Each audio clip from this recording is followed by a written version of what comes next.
Sales training is really for anybody. And it's not about selling fence.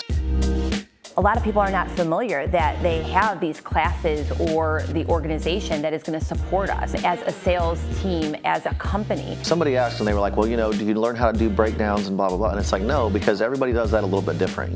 We don't know whether you're doing spec jobs or military jobs, or we don't know if you sell by the foot or if you sell by the section. So this is more about the art of selling as a whole.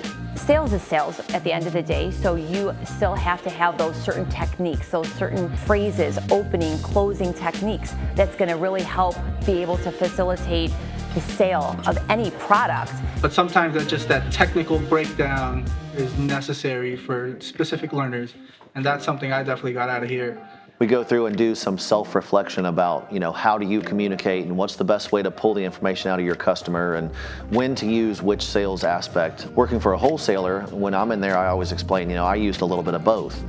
If I had some extra stuff on the yard that I needed to get rid of, I'd call one of my good customers and say, hey, I'll make a deal with you. If you come buy all of this stuff, I'll sell it to you at X amount off. Well, that's traditional sales. Whereas when I was selling for my gate operators, my customer would call me up and say, hey, I got a 20-foot gate going into an apartment complex that has to run this many times and we need to get everybody in and out.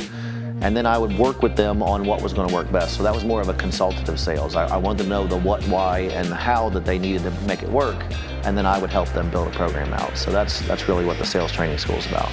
And they give you the answer to the questions you need. And that's what I came looking for.